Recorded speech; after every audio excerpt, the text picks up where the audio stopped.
అందరికీ నమస్కారం. Welcome to our high school. విద్యార్థులకి కేవలం పాఠాలు మాత్రమే కాకుండా వారిలో బహుముఖ ప్రజ్ఞను అభివృద్ధి చేసేటువంటి అనేక వీడియోలను ప్రతినిత్యం పోస్ట్ చేస్తున్నాం మా ఛానల్లో.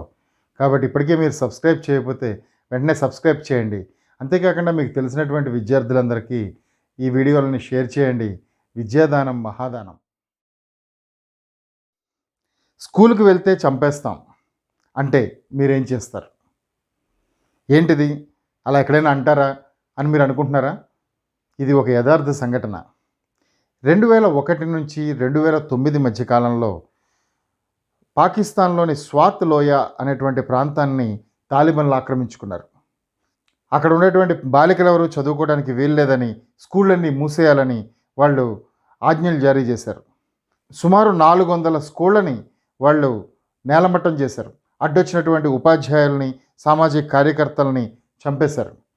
ఆడపిల్లలు ఎవరైనా బయటకు వస్తే మొహం మీద యాసిడ్ పోస్తాం అంటూ బెదిరించారు. అలాంటి కాలంలో స్వాత్ లోయలోని మింగోరా అనేటువంటి ఒక పట్టణంలో ఖుషాల్ పబ్లిక్ స్కూల్ అనేటువంటి ఒక స్కూల్ ఇంకా బిక్కుబిక్కుమంటూ భయంగా నడుస్తూనే ఉంది. ఆ రోజు అక్టోబర్ 9, 2012. ఆ రోజునాడు సాయంత్రం స్కూల్ బెల్ మోగింది. పిల్లలందరూ కూడా వాళ్ళ స్కూల్ బ్యాగులు తీసుకొని బయలుదేరి స్కూల్ బస్ ఎక్కి వాళ్ళ ఇంటికి వెళ్ళడానికి సిద్ధమై కోలాహలంగా వస్తున్నారు. అలా 14-15 ఏళ్ల ఆడపిల్లలందరూ కూడా ఒక బస్ ఎక్కి అందులో కూర్చున్నారు. బస్ బయలుదేరింది. పిల్లలందరూ సరదాగా కబుర్లు చెప్పుకుంటున్నారు. ఆ సమయంలో సడన్గా రోడ్డు మీద బస్సు ఆగిపోయింది. ముసుగులు ధరించినటువంటి తీవ్రవాదులు ఆ బస్సులోకి సాయుధులై తుపాకులు తీసుకుని లోపలికి వచ్చారు. వెంటనే పిల్లలందరూ కూడా భయంతో గజగజ వణికిపోయారు. ఒకళ్ళనొకళ్ళు అతుక్కుపోయారు. ఆ సమయంలో ఇక్కడ మలాలా ఎవరు అని ఒకళ్ళు గర్జించారు. పిల్లలు భయంగా చూస్తూ అందులో కొన్ని కళ్ళు మలాలా వైపు తిరిగాయి. వెంటనే ఒక తీవ్రవాది చేతిలో ఉన్నటువంటి తుపాకీ గర్జించింది. బుళ్ళ వర్షం కురిసింది. ఆ బుల్లెట్ల దెబ్బకి అక్కడే సీట్లో కూలబడిపోయింది మలాలా. వెంటనే వాళ్ళంతా తీవ్రవాదులంతా బస్సు దిగి ఎక్కడ వాళ్ళు అక్కడికి పారిపోయారు. భయంతో ఉన్నటువంటి ఆడపిల్లలందరూ కూడా ఈ మలాలా దగ్గరికి వచ్చారు. రక్తం మడుగులో పడినటువంటి మలాలాని మలాలా లే అంటూ వాళ్ళు పిలుస్తున్నారు. ఆమె నేను మలాలాను అంటూ స్పృహ తప్పింది. ఆ తర్వాత నేను మలాలాను అనేటువంటిది ప్రపంచాధినేతల అందరి యొక్క నినాదమైంది. నేను మలాలాను అంటే నేను బాలికల విద్యని సపోర్ట్ చేస్తాను, నేను బాలికల విద్య అభివృద్ధి కోసం కృషి చేస్తాను అనేటువంటి ఒక నినాదం అయిపోయింది. కానీ ఈ కాల్పులకు ముందు ఏం జరిగింది? ఈ కాల్పుల తర్వాత మలాలాకి ఏం జరిగింది? కేవలం 16 సంవత్సరాల వయస్సులో 2014లో నోబెల్ శాంతి గ్రహీతగా మారినటువంటి మలాలా జీవిత కథ ఆద్యంతం ఉత్కంఠభరితం. మలాలా జూలై 12, 1997 సంవత్సరంలో పాకిస్తాన్లోని స్వాత్ లోయలో జన్మించింది. యూసఫ్ జాహీ అనేటువంటి తెగలో పుట్టినటువంటి ఈ అమ్మాయికి వాళ్ళ తండ్రి జియావుద్దీన్ మలాలా అని పేరు పెట్టాడు. అతను తన కూతురికి పేరు పెట్టాలనుకున్నప్పుడు అతను ఏం ఆలోచించాడంటే, అతని దృష్టిలోకి వచ్చినటువంటి ఒక పేరు ఆఫ్ఘనిస్తాన్ జోన్ ఆఫ్ ఆర్క్గా పేరు సంపాదించి 1880వ సంవత్సరంలో బ్రిటిష్ వారు ఆఫ్ఘనిస్తాన్ ఆక్రమించాలని ప్రయత్నం చేసినప్పుడు బ్రిటిష్ వాళ్ళని ఎదిరించడానికి ఒక జానపద గాయనిగా అక్కడ ఉన్నటువంటి దేశభక్తులందరినీ ప్రేరేపిస్తూ వాళ్ళందరికీ ఆయుధాలు సరఫరా చేస్తూ యుద్ధంలో వీరనారిగా పోరాడినటువంటి మలాలాయి అనేటువంటి ఆవిడ పేరుని తన కూతురికి పేరుగా పెట్టాలనుకున్నాడు ఆ తండ్రి. ఆమెకి 2 తమ్ముళ్ళు కూడా. చిన్న వయసులో చక్కగా తమ్ముళ్ళతో ఆడుకుంటూ హ్యాపీగా ఆనందంగా గడిపేటువంటి మలాలాయి జీవితంలోకి, హ్యాపీగా స్కూల్కి వెళ్ళి సంతోషంగా గడుపుతున్నటువంటి మలాలా జీవితంలోకి ఈ తాలిబన్లు ప్రవేశించారు. స్వాత్ లోయని తాలిబన్లు ఆక్రమించుకున్నారు. ఆక్రమించుకున్న తర్వాత వాళ్ళు బాలికలు స్కూల్కి వెళ్ళడానికి వీల్లేదని నిషేధాజ్ఞలు జారీ చేశారు. అప్పుడు 4వ తరగతి చదువుతున్నటువంటి మలాలాయికి స్కూల్కి పూర్తిగా వెళ్ళకపోవడం అనేటువంటిది చాలా నిరాశకు గురి చేసింది. తను చదువుకోవాలని, చదువు ద్వారా ఎంతో అభివృద్ధిని సాధించాలని, ఎంతో స్వేచ్ఛని పొందాలని కోరుకున్నటువంటి ఆ అమ్మాయికి అది పెద్ద ఆశానిపాతమైంది. ఆమె తన తండ్రిని ఎప్పుడూ అడుగుతుండేది, నాన్న నేను ఎప్పటికీ స్కూల్కి వెళ్ళలేనా అని. తండ్రి నిస్సహాయపు చూపులు ఆమెని కదిలించి వేశాయి. ఆమెకు ఎటు దిక్కుతోచినటువంటి పరిస్థితుల్లో ఒకరోజు పెషావర్ డాన్ టెలివిజన్ అనేటువంటి ఛానల్ నుంచి ఒక రిపోర్టర్ వచ్చి ఆ బాలికల్ని స్కూల్కి వెళ్లకుండా ఆపుతున్నటువంటి విషయాలపై ఎవరైనా మాట్లాడతారా అని చెప్పని ఆ టెలివిజన్ రిపోర్టర్ అడిగినప్పుడు 8 ఏళ్ల వయసు ఉన్నటువంటి మలాలా నేను మాట్లాడతాను అంటూ చెయ్యెత్తి ఆ రిపోర్టర్ వైపు వచ్చింది. ఆ రిపోర్టర్తో నాకు చాలా భయంగా ఉంది. గతంలో స్వాత్ కొండల్లో చాలా శాంతియుతమైన పరిస్థితి ఉండేది, కానీ ఇప్పుడు చాలా మార్పులు వచ్చాయి. ఈనాడు స్వాత్లో బాంబు దాడులు ఎక్కువగా జరుగుతున్నాయి. మాకు నిద్ర లేకుండా చేస్తున్నాయి. మా అన్నదమ్ములు, అక్క చెల్లెళ్ళు, మిత్రులు అందరూ భయాందోళనకు గురవుతున్నారు. మేము పాఠశాలకు వెళ్ళలేకపోతున్నాం అంటూ తను పాఠశాలకు వెళ్ళలేకపోవటాన్ని గురించి చాలా దీనంగా వారికి చెప్పింది. ఆమె మాట్లాడుతున్నప్పుడు ఆమె కళ్ళల్లో ఉన్నటువంటి ఆ చురుకుదనం, ఆమె మాటల్లో ఉన్న గాఢత, వీటిని గ్రహించినటువంటి ఆ బ్యూరో చీఫ్ చాలా ఆశ్చర్యపోయాడు. ఆ విధంగా టీవీలో కనిపించి తీవ్రవాదులకు వ్యతిరేకంగా నినాదం ఇవ్వడంలో తన 8 ఏళ్ల వయసులో 4వ తరగతి చదివేటప్పుడే మలాలా ఒక ముందడుగు వేసింది. దాంతో తన ప్రాంతంలో స్వాత్ లోయలో ఉండేటువంటి అనేకుల్ని ఆకర్షించింది. ఆ వయసులోనే స్వాత్ లోయని భవిష్యత్తులో కమ్ముకోబోతున్నటువంటి తీవ్రవాద మేఘాలు ఏ విధంగా అక్కడ ప్రజల్ని బాధ పెట్టదలుచుకున్నాయో తను అప్పుడే అంచనా వేయగలిగిందేమో. ఆమె తన తండ్రి యొక్క నిస్సహాయతను చూసి ఎలా అయినా సరే తన తండ్రి కోరుకునేటువంటి శాంతియుత వాతావరణాన్ని ఆ ప్రాంతంలో తీసుకురావడం తన బాధ్యతే అని చెప్పని నమ్మింది. తను ఆ లక్ష్యం కోసం పోరాడాలి అని అనుకుంది. 2009వ సంవత్సరంలో పాకిస్తాన్ సైన్యం స్వాత్ లోయ నుంచి తాలిబాన్లను వెళ్ళగొట్టేందుకు, ఆ ప్రాంతాన్ని తిరిగి ఆక్రమించేందుకు వాళ్ళు సైనిక చర్యను చేపట్టారు. ఆ విధంగా సైనిక చర్యలో భాగంగా నిరంతరం యుద్ధం జరుగుతూ ఉండేది. దాంతో ఆ ప్రాంతం నుంచి ధనికులైనటువంటి వారందరూ కూడా తమ పిల్లల్ని కుటుంబాలతో సైతం తీసుకొని బయలుదేరి పెషావర్ కానీ, రావల్పిండి ఇలాంటి పట్టణాలకు తరలిపోయారు. పేదవాళ్ళు అక్కడే ఉండిపోయారు. మలాలా కుటుంబం ఆ ప్రాంతంలో ఉంటూ అవన్నీ కూడా కళ్ళారా సాక్షులుగా చూసింది. ఈ సమయంలో BBC ఉర్దూ శాఖ సంపాదకులు ఆమెను సంప్రదించారు.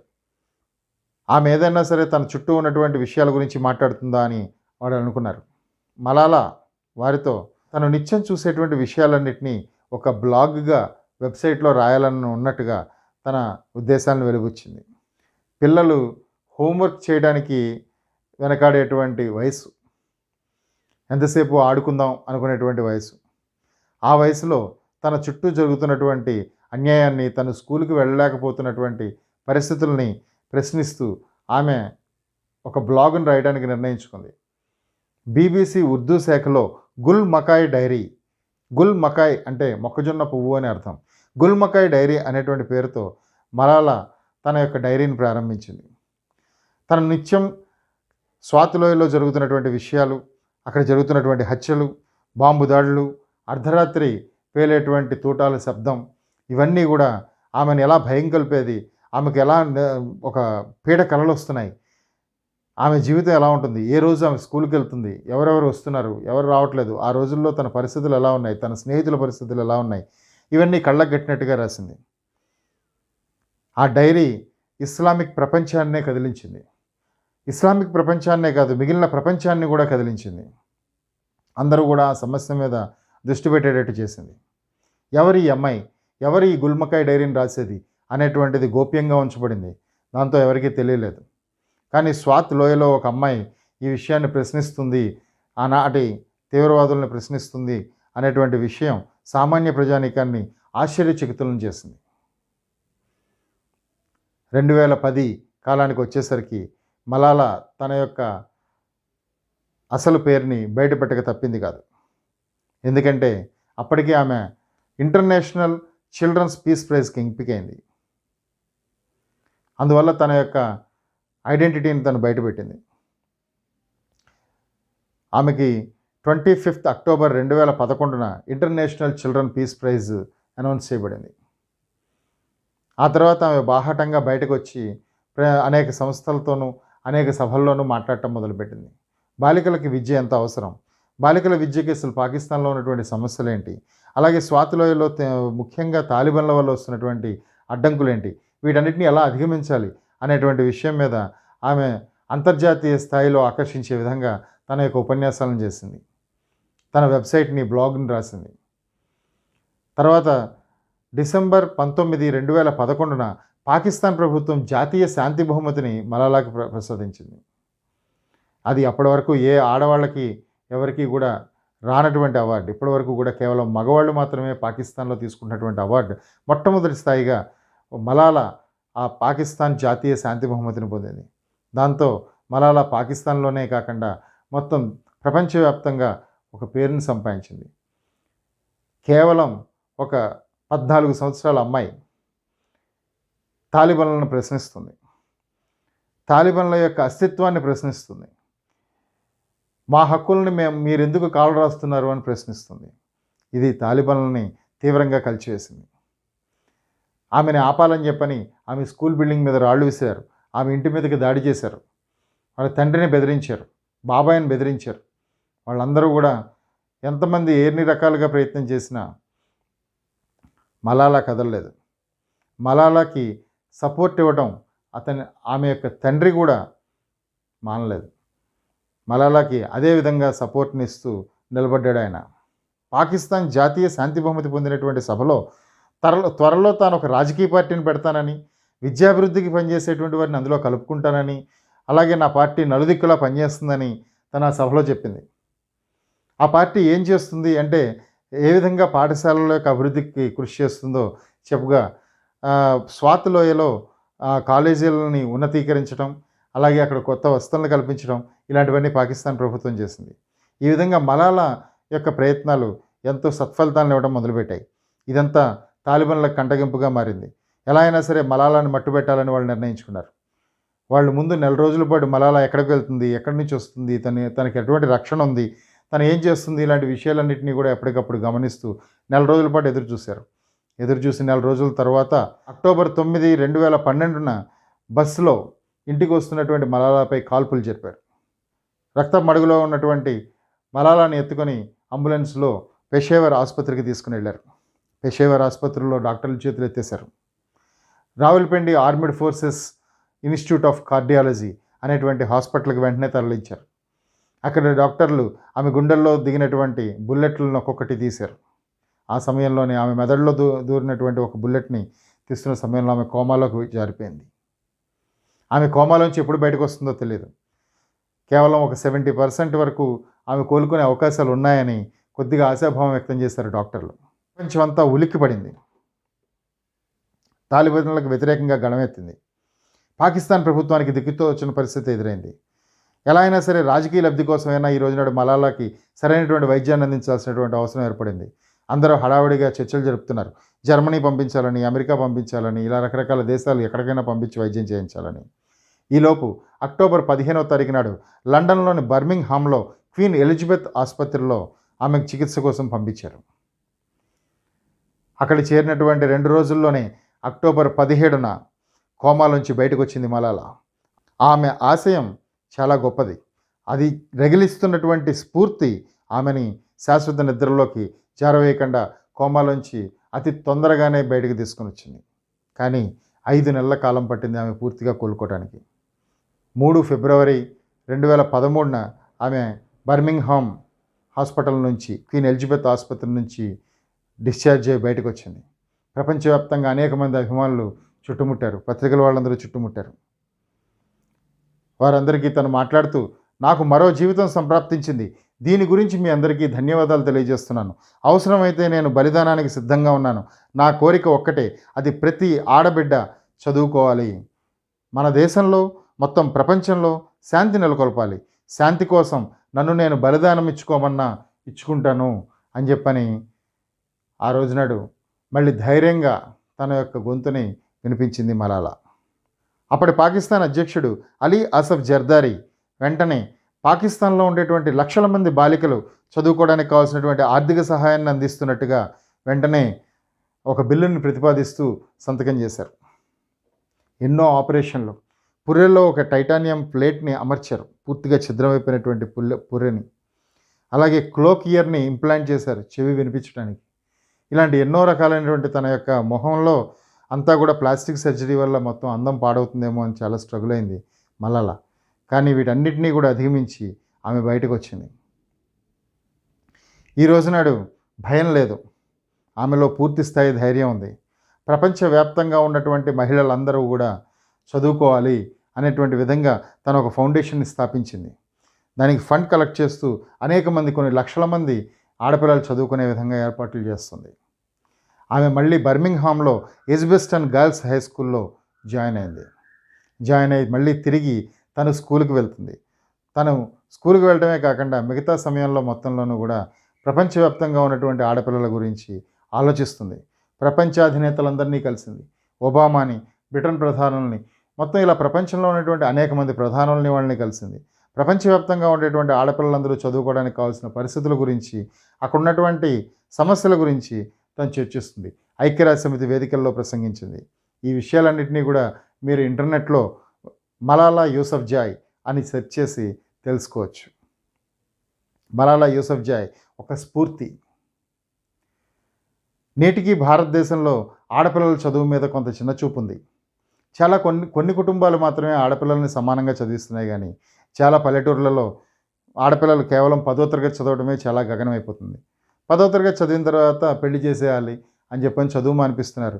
నాకు మా ఇంట్లో వాళ్ళు చదివించలేదండి అని చెప్పేటువంటి ఆడపిల్లలందరూ మలాలాను చూసి స్ఫూర్తిని పొందాలి. ఎలా అయినా సరే మనం చదువుకోవాలి, మన జీవితాన్ని అభివృద్ధి పరుచుకోవాలి, స్వేచ్ఛని పొందాలి అనుకునేటువంటి ప్రతి ఆడపిల్లలోనూ కూడా మలాలా స్ఫూర్తిని నింపుతుందని ఆశిస్తూ థ్యాంక్ యూ వెరీ మచ్. అత్యంత స్ఫూర్తివంతమైనటువంటి మలాలా యూసఫ్జాయ్ యొక్క లైఫ్ స్టోరీని మీరు చదవాలనుకుంటే నేను మలాలా అనేటువంటి పుస్తకం, దీన్ని ప్రజాశక్తి బుక్ హౌస్ వాళ్ళు పబ్లిష్ చేశారు. తెలుగులో ఉంటుంది. అంతేకాకుండా ఇంగ్లీష్లో చదువుకోవాలనేటువంటి వారి కోసం మలాలాని స్వయంగా రాసినటువంటి నేను మలాలా, ఐయామ్ మలాలా అనేటువంటి పుస్తకం. ఈ రెండింటిలో మీకు ఏదైనా సరే చదవండి. ఇంకా మరిన్ని విషయాలు తెలుసుకోండి. మీరు ఈ పుస్తకం కావాలనుకుంటే అమెజాన్లో దొరుకుతుంది. దానికి సంబంధించినటువంటి లింక్ని కూడా నేను డిస్క్రిప్షన్లో ఇస్తున్నాను. దాని ద్వారా మీరు ఈజీగా ఈ పుస్తకాన్ని ఫైండ్ అవుట్ చేసి కొనుక్కొని చదువుకోవచ్చు. తప్పనిసరిగా మంచి పుస్తకాలను చదవండి, స్ఫూర్తిని పొందండి. ఈ వీడియో మీకు నచ్చినట్టయితే ఈ ఛానల్ని సబ్స్క్రైబ్ చేయండి, అలాగే లైక్ చేయండి, కామెంట్ చేయండి. కామెంట్ చేసేటప్పుడు ముఖ్యంగా ఎటువంటి మతాన్ని కానీ, ఎటువంటి తీవ్రవాద సంస్థలను కానీ వ్యతిరేకిస్తూ వద్దు. నేను మలాలా అనేటువంటి కామెంటింగ్ చేయండి. నేను మలాలా అంటే అర్థం ఏంటంటే బాలికల విద్యకి నేను సపోర్ట్ చేస్తాను అని అర్థం. బాలికల విద్యాభివృద్ధికి నేను కృషి చేస్తాను అని అర్థం. నేను మలాలా అనేటువంటిది ఆమె తుపాకీ గుండు తగిలినప్పుడు ఆఖరణ పలికినటువంటి పదం. ఆ పదం అంత పవర్ఫుల్ స్లోగన్గా ప్రపంచాన్ని మొత్తాన్ని కూడా కదిలించినటువంటి పదం. అందువల్ల నేను మలాలా అని కామెంట్ చేయండి. ఈ వీడియోని మీ గ్రూపులన్నింటిలోనూ కూడా షేర్ చేసి ఈ వీడియోని ఎక్కువ మంది చూడగలిగేలాగా సహకరించండి. Thank you very much.